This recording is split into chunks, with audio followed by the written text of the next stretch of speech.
The shower kerfuffle. Learning modeling by printing a shower handle and fixing a worn-out stem. This strange poem is not really about fixing old plumbing. It is about the power of design. I don't particularly need a lion head tub handle, but I am speechless about what a wonderful way to further my 3D modeling skills this is. When there is nothing to do on holidays but wait for the stores to reopen, I take to creating cool things. Originally, I would write little programs, but now I also compose music, and as the case is today, refuse to properly fix my shower.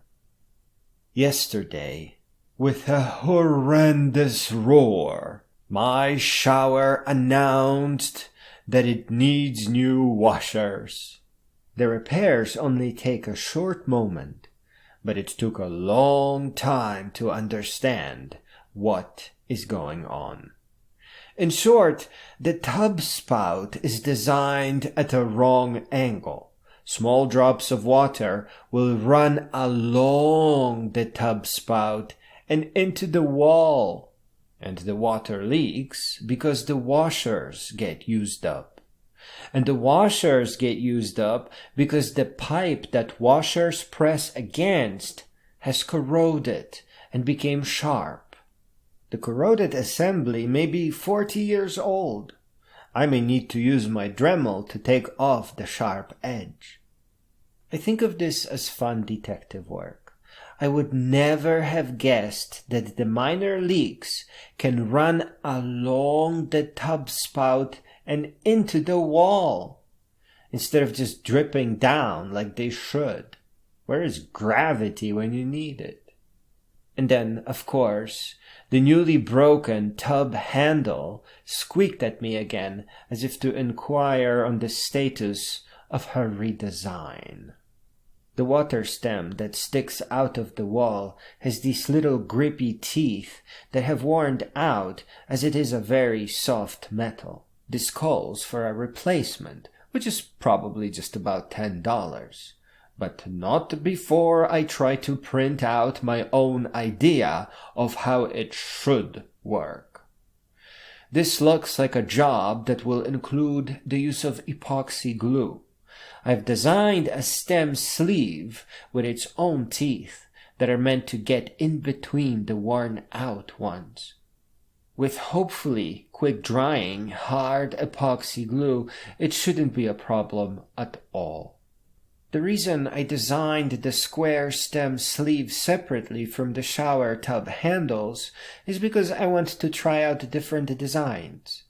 This is also why I made the water stem that sticks out of the wall and holds the handles square. My design does not need a screw. It just snaps on and it won't spin around. There's a square hole in the back of the handles that I designed, and the fit is perfect. I just had it printed out. The square sleeve can accept simple designs, but also things like lion heads or jewelry or anything really. It is worth mentioning that there are overhangs in these parts. One example is the inset screw at the end of the stem sleeve.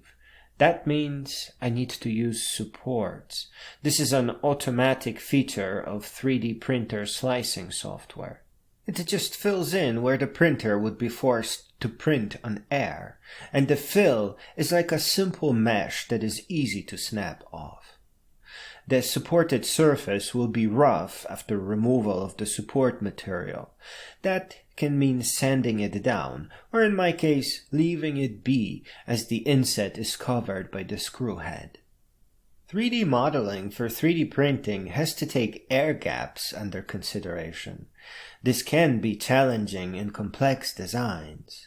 The machine gun-like wallet I recently made actually started off on paper and completely eliminates the need for supports. It is my first large print, and it does suffer from warping. though it is just the outside part of the wallet.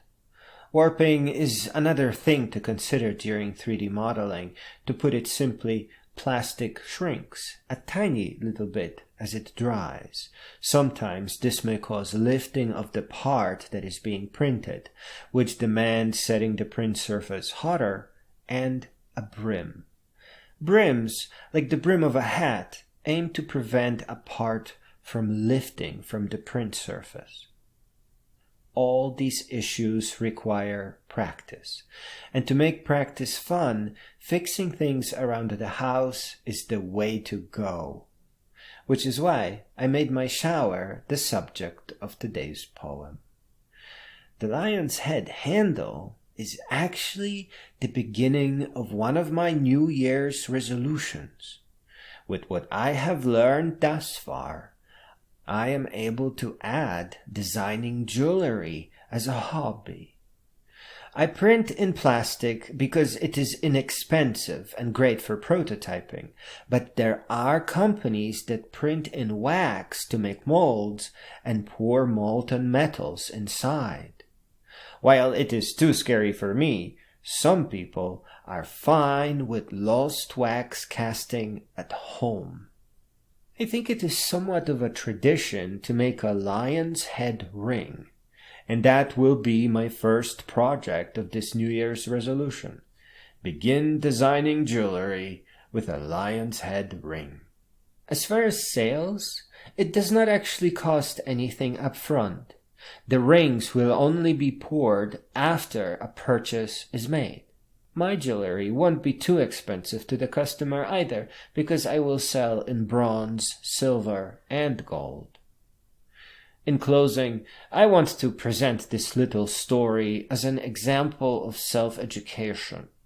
There is no time in school to learn for real. It may not be possible to get a solid education out of a standardized curriculum. We are thinking beings. We must learn, and we must learn for real.